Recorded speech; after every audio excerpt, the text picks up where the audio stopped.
mechanical activities of heart during each cardiac cycle. આપણે આખી cardiac સાયકલમાં જોયું કે હાર્ટ સાઉન્ડ પ્રોડ્યુસ થયા, બરાબર છે. કેવી એક્ટિવિટી કહેવાય? મિકેનિકલ એક્ટિવિટી, બરાબર છે, of the heart during the each cardiac cycle. Very simple. Heart sounds are the sounds produced by the mechanical activities of the heart during each cardiac cycle. Understand? Produced by આપણે જે વાંચેલું છે એ જ છે. Rushing of blood through the cardiac chambers, contraction of the cardiac muscle and closure of valve of the heart. તો આપણે જે મગજમાં છે એ જ વસ્તુને જનરલાઇઝ કરવાનું છે. ફર્સ્ટ હાર્ટ સાઉન્ડ ક્યારે સંભળાય છે? એવી વાલ્વ બંધ થાય છે ત્યારે. તો અહીંયા શું આપ્યું છે?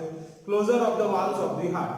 કારણ કે આ જનરલ ચેપ્ટર છે હાર્ટ સાઉન્ડ. તો હાર્ટ સાઉન્ડ ક્યારે સંભળાય છે, એના ક્યારે પ્રોડ્યુસ થાય છે? તો છે closure of the valve of the heart. Then contraction of the cardiac muscle. આમ હાર્ટ જ્યારે કોન્ટ્રાક્ટ થાય છે ત્યારે આખી કાર્ડિયાક સાયકલમાં બધું ચાલે છે.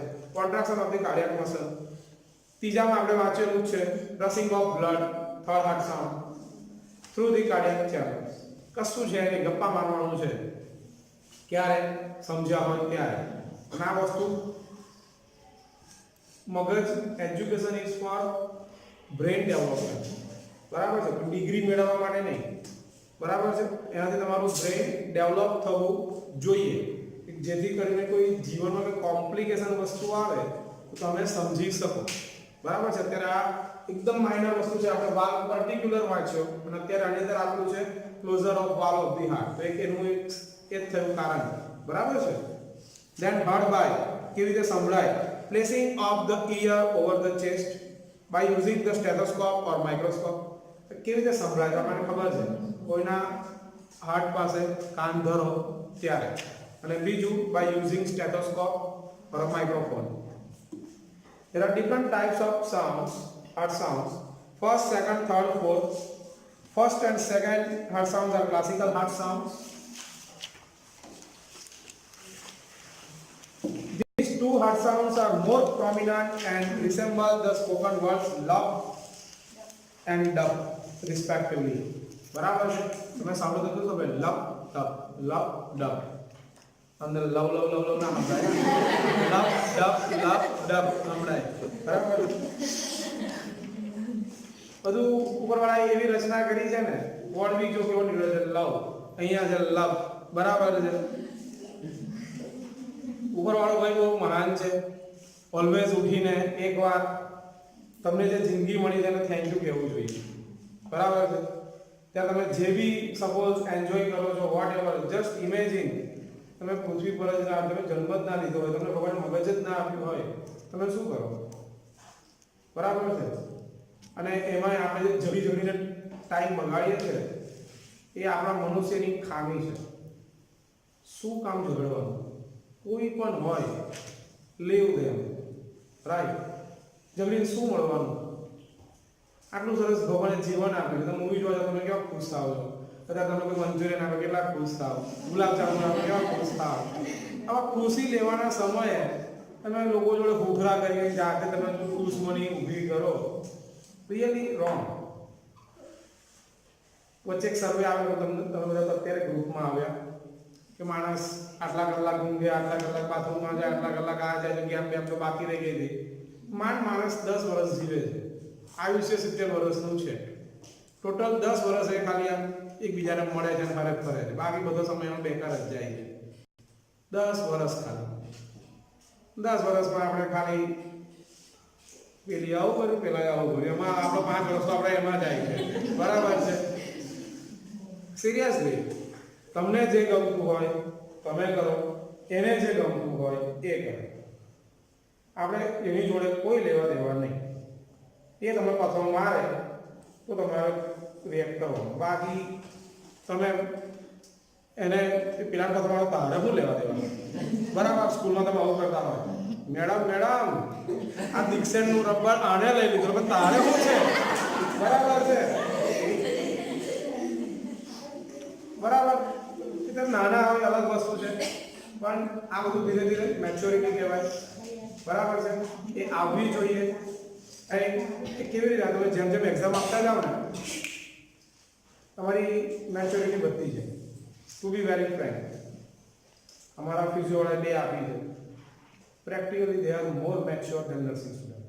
પ્રેક્ટિકલી બે એક્ઝામ એ લોકોને સુધી ટાઈમ જ નહીં મળ્યો. ડિસેમ્બરમાં 27 તારીખે તો આવેલા બધા, માર્ચમાં એક્ઝામ આવી ગઈ, એમાં 2 વાર અમે ફરવા લઈ ગયા, એક દિવસ પ્રોગ્રામ કર્યો, બરાબર છે. ટાઈમ જ નતો એ લોકો પાસે. એ લોકોને તૈયાર કરવાના 5 સબ્જેક્ટ માટે વેરી ડિફિકલ્ટ.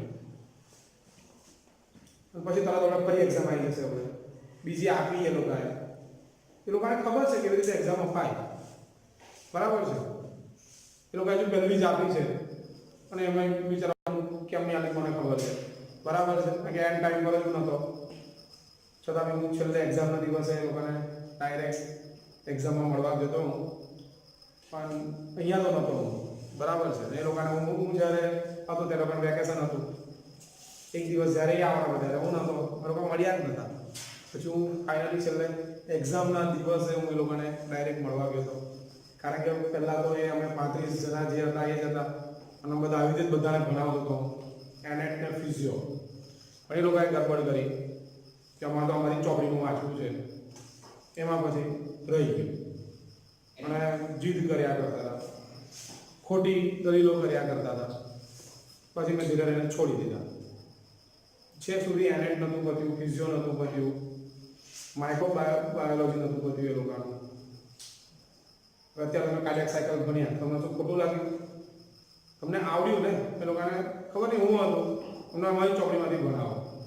હવે એની ચોપડીમાંથી આવે, તમારી ચોપડીમાં ડાયરેક્ટ 1 પછી 10 વચ્ચેના 9 સ્ટેપ તમે મને મારી પેથી માર્યા કરો, નથી વાંચું નતો કે સર 8મું કેમ આવું આવ્યો, 9મું કેમ આવું આવ્યો, પણ આગળના છે જ નહીં તમારી ચોપડીમાં, તો તમને કઈથી ખબર પડે? બરાબર છે. એટલે સમજો તો ખરા. ભાઈ તમને આ લેંગ્વેજ ના ફાવતી હોય, ભાઈ તમે એ લેંગ્વેજ વાંચો તો તમને બી ખબર પડશે, બરાબર છે. પણ તમારે ભણવું તો જોઈએ ને. કે તમે અલગ હાથ ભણો, તમારો ડૉક્ટર અલગ હાથ ભણે થોડી ચાલતું હોય, બરાબર છે.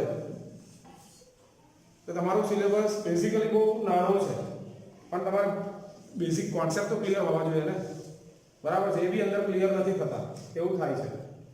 એટલે તમને જોડે બેસાડ્યા છે આજે કે લાસ્ટ ટાઈમ આ લોકોને સર્ક્યુલેશન ઓફ બ્લડ સર્ક્યુલેશન કરાવ્યું હતું, આજે મેં ફરી રિપીટ કરાવ્યું, બરાબર છે. કોઈ પ્રોબ્લેમ એમાં? આવડ્યું પાક્કો? એકદમ ઇઝી વસ્તુ છે અને રેગ્યુલર વસ્તુ વાંચવાની અને લોકોને કહેવાની. લોકોને તમે જેટલું નોલેજ આપો ને એટલું તમારું વધે, તમારા કોન્સેપ્ટ ક્લિયર રહે. તમે આ રોજે એક જણને કશુંક ને કશુંક આ બ્લડ સર્ક્યુલેશન શીખવાડ્યા કરો, ગેરંટી મારી કહું 10 દિવસ તમારું સર્ક્યુલેશન જીવનભર તમારા મગજમાંથી જાય નહીં. પણ તમે મમ્મી પપ્પાનું નામ ભૂલી જાઓ, આગળથી ભૂલી જાવ. ગાયનો તો કેવા બધા પટપટ યાદ રહે, એક જ વખત એક જ મૂવી જોઈને આવ્યા હોય તો પછી તો 10 દાડા સુધી ગુણ જ કર્યા કરે, એકને એક જ ગાય, બરાબર છે. ઇન્ટરેસ્ટ, બરાબર છે કે આ વસ્તુ મારે શીખવી છે, આ વસ્તુનું નોલેજ મારું સારું હોવું જોઈએ, તમને અંદરથી હોવું જોઈએ, બરાબર છે. આ ભણવા માટે ખાતર ભણીએ છીએ, એક્ઝામ આપવા માટે ભણીએ છીએ, એ રીતે નહીં, નોલેજ માટે ભણીએ છીએ. મારું નોલેજ સારું હોવું જોઈએ, નોલેજની ભૂખ હોવી જોઈએ. આ તો આઈન્દર કેન્ટીનમાં ઉડી ગયા બધા, તારે આજે આવું બનાવ્યું આંટી, આજે તેવું બનાવ્યું, અમારે આવી બધું ચાલતી હોય ત્યાં હોય. એ લોકોનો બી ટીચર્સનો બી એક એમ હોય, બરાબર છે. કેમ કે હું આવું છું તો હું એક નોલેજ માટે આવું છું. પહેલું મારું નોલેજ સારું થાય વધારે, મારું કોન્સેપ્ટ વધારે ક્લિયર થાય. બાકી 10 વર્ષ પહેલાં આજે 2008માં હું મારું બેચલર ક્લિયર કર્યું હતું. 10 વર્ષ પછી કોઈને કશું કંકોળાઈ યાદ ના હોય. ટુ બી વેરી ફ્રેન્ક, તમે પ્રેક્ટિસ કરતા હોય ને બાયસેપ્સ અને ટ્રાઇસેપ્સ જ આવડતા હોય, બરાબર છે. બાકી કશું યાદ ના હોય, આવું થિયરી યાદ કશું યાદ ના હોય, બરાબર. એમ પૂછે ને હાર્ડ અને પાર્ટ્સ બોલો કોઈ ખબર ના પડે અડધાને, એવું થાય. હવે તમે ભણાવો તો તમારું નોલેજ સારું રહે, તમે કોઈ એક્ઝામ આપો છો તો તમે કંઈક સમજી શકો, વિચારી શકો. આ બધું ઇન્જેક્શન પીરિયડ, ઘણા લોકોને તમે જોજો તમારા હાર્ટના રિપોર્ટમાં લખ્યું હશે ઇન્જેક્શન પીરિયડ, અડધા ખબર જ નહીં what is injection period, blood ક્યાંથી ક્યાં જાય એ જ ખબર નહીં હોતી લોકોને, બરાબર છે. તમે હાર્ટ ઓપરેશન કરતા હોય તમને નર્સ લોકોને બધા નર્સિંગ લોકોને બધાને તમે જોશો અલગ અલગ ફિલ્ડમાં તમારી માસ્ટરી આવશે, બરાબર છે. તો બ્રેઇનવાળા જોડે એમાં હશે, કોઈ હાર્ટવાળા જોડે હશે, કોઈ કિડનીવાળા જોડે હશે. તમારું નોલેજ કેટલું સારું વધે. અને તમે પહેલા ડૉક્ટર કહેવો કે તમે પહેલા પેશન્ટ તમારી પાસે આવે, તમે જો એની જાન બચાવી, ઉપરવાળો તો તમારા એના જેવા કોઈની કંઈ જરૂર નહીં ભાઈ. બરાબર છે, કોને શું કર્યું બધાને ખબર જ હોય કોને શું કર્યું, રાઈટ ને. તમે કોઈ ખોટું કામ કર્યું ઉપરવાળો જુએ જ છે, ભલે તમને હું લલ્લુ બનાવી દઉં, ઉપરવાળો મને ના છોડે. બરાબર છે, તમને કંઈક આવડતું તમે કોઈની જાન બચાવી તો obviously credit goes to you, તમને ફાયદો થાય જ, એમાં કોઈ ડાઉટ નહીં. મેં તમારા 50નું બોલું વિચાર્યું પહેલાં કેટલો ફોન કરી દીધો ને મને, હા ભાઈ ચિંતનભાઈ કઈ 100 રૂપિયા અહીં લઈ જાઓ. બરાબર છે, અમે એવું કીધું હતું કે ભાઈ અહીંયા મેનેજમેન્ટે હાથ અંતર કરી દીધા, યુનિવર્સિટી હાથ અંતર કરી દીધા, હું હાથ અંતર કરી દઉં, ભાઈ કેન્સર આજે. લાઈફમાં થોડું રિસ્ક તો લેવું જ પડે, કોઈ બી હોય. બરાબર છે, 10,000 ઇટ ઇઝ ઓકે.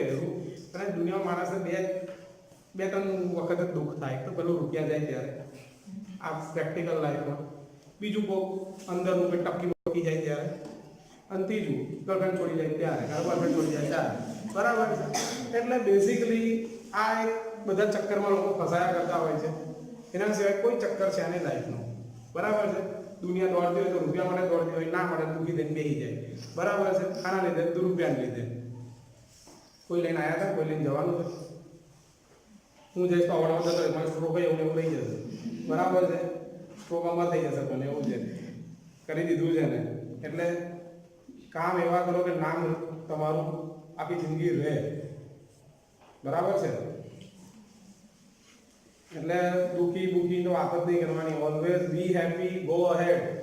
પ્રોબ્લેમ આવ્યો છે સોલ્વ કરો, શું સોલ્યુશન થાય. જ્યારે બી લાઈફમાં અટકો, take positive points, take one page, write positive points, write negative points. વધારે ફાયદો આમાં દેખાય છે, ગો ધેટ સાઈડ.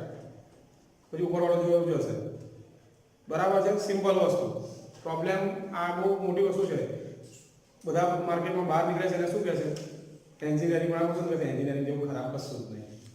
ફિઝિયોથેરાપી વાળા પૂછો તો ફિઝિયોથેરાપી જેવું ખરાબ કશું જ નહીં. નર્સિંગ વાળા પૂછો તો આના જેવું ખરાબ તો કશું જ નહીં. પછી ડૉક્ટરને પૂછો ને કે સીએ કર્યું, કોમર્સ લીધું હોત તો હાલ, સીએ એવું કહે કે સાયન્સ લીધું હોત તો હાલ. નોકરીમાં બી જે બીજું કે નોકરી કશું જ છે એલા ધંધો કર્યો તો હાલ. ઉદાહરણ કરો તો ખબર પડે કેવા રૂપિયા. નોકરી તો હાલ બેઠા રૂપિયા તો આવે કમસે કમ, કંપનીનું જે થવાનું એમ થાય. ટૂંકમાં બધા દુઃખી આત્માઓ છે. આમ સમજો તમે, કોઈને સેટિસ્ફેક્શન નથી. અન્ડરસ્ટેન્ડ? હું સવારથી સાંજ સુધી સવારે પેશન્ટ ટ્રીટ કરું છું, રાત સાંજે કેટલા 12 વાગ્યા સુધી હું પેશન્ટ જોઉં છું. આ લોકોને તો ખબર જ છે. અને કંઈક પેશન્ટમાં હું જોઉં તો આ લોકોને હું વિડીયો બનાવીને મોકલું છું કે જો આ પેશન્ટમાં આવું છે, એમાં આ વસ્તુ નોટિસ કરવાની. કે કાલે મેં લોકોને એક મશીન મોકલ્યું હતું. હું પરમ દિવસ અમદાવાદ ગયો હતો. 1.5 લાખનું મશીન છે, ખાલી ફૂટ ડ્રોપ, જેનો પગ નીચો થઈ ગયો હોય એ ચાલતી વખતે ઊંચો થાય તો કેવી રીતે થાય, અને અમે લોકોને વિડીયો મોકલ્યો હતો આખો. બરાબર છે, હું ખરીદવાનો છું અત્યારે. તો એ વસ્તુ હું પ્રેક્ટિસ બી કરું છું ને આ બી કરું છું. મારો શોખ છે. બરાબર છે, હું એ જ વસ્તુ કરું છું. કારણ કે હું ખુશ રહું છું, મને કોઈ પ્રોબ્લેમ નથી. આઈ એમ વેરી હેપી, અને મને સેટિસ્ફેક્શન મળે છે કે આ વસ્તુ મેં કરી આજે. હું આજે પરમ દિવસે ઓવરનાઇટ ડ્રાઇવિંગ કર્યું હતું. ગઈ પરમ દિવસના આગલા દિવસે તમારી જોડે રાત્રે 2 વાગે હું આવ્યો. સવારે 6 વાગે મારે પેશન્ટ હતું. ગઈકાલે રાત્રે 12 વાગ્યા સુધી પેશન્ટ ટ્રીટ કર્યું. રાત્રે 3 વાગે હું મારી બેનને ડ્રોપ કરવાની હતી, ડ્રોપ કરવા ગયો. પછી વાંચવા બેઠો હતો સવારે, કારણ કે તમને સવારે બનાવવાનું હતું. 2-3 દિવસ 3 કલાક જ હાર્ડલી ઊંઘું છું. લોકોને ખબર જ છે, હાર્ડલી એનાથી વધારે ઊંઘું તો 4 કલાક ઊંઘવા મળે, એનાથી વધારે એમ મળતું નહીં, મને ટાઈમે નથી. બરાબર છે, તમે કામ કરો તો કામ મળે. બરાબર છે, અને કોઈ બી પેશન્ટ હોય એના ઘરમાં બી કશું બી થાય તો બધું હું જાતે રિસ્પોન્સિબિલિટી લઈ લઉં. ટીવી બગડ્યું છે, બા એકલા છે તો બોલાવો, રિપેર કરાવો, જે બી રૂપિયા હોય બાને કહો, કોઈ છેતરી ના જાય, જોવો, ઓટોમેટિકલી તમારું નામ થાય. અને લોકો તો હું ડૉક્ટર, હું આવા કામ ના કરું તો રહે ભાઈ તું એ મને હો. બરાબર છે, વ્હીલચેર પકડવાની છે પહેલાં તો ડૉક્ટર, પછી તમે હ્યુમન છો, મનુષ્ય છો, તમે હેલ્પ કરો કોઈને. બરાબર છે, તો વ્હીલચેર પકડવાની થાય ને, તમે જોયેલા છે ફિઝિયોથેરાપિસ્ટ છોકરીઓ, I don't touch, I am doctor, તો રહે એવું. બરાબર છે, અને આખો કલાક એટલી બધી એક્સરસાઇઝ કરાવે પેશન્ટને થાકી જાય, પેશન્ટ થાકે ના થાકે, પેલા પોતે થાકી જાય. બરાબર છે, એના કરતાં વ્હીલચેરમાં શાંતિથી ફરવા લઈ જાઓ ને, પેશન્ટને બી સારું લાગે. રસ્તા મળતા હોય એ લોકો બી એવું કહે કેમ છો, મને ભલે ના ઓળખતા, તમને તો ઓળખતા હોય પેશન્ટ જે હોય. શું છે તો પેશન્ટ જ કે આ મારા ફિઝિયોથેરાપિસ્ટ છે, તરત કાર્ડ કાઢીને આપી જ દેવાનું. અહીંયા આખું કામ જ આ જસ્ટ અ મિનિટ વારા ઘરે ફાઇલ મોકલી આપે તારા અઠવાડિયામાં બીજી વાર આવે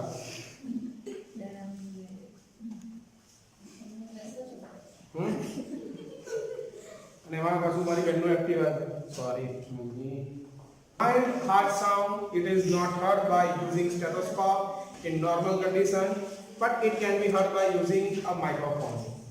Third heart sound is a mild heart sound. It is not heard by using stethoscope in normal condition but it can be heard by using a microphone. Fourth heart sound is inaudible sound. It becomes audible in pathological conditions only. This sound is studied only by graphic registration, that is known as phonocardiogram. Importance of heart sound, 1 minute. Its important diagnostic value in clinical practice because alteration in the heart sounds indicates cardiac disease involving the wall of the heart.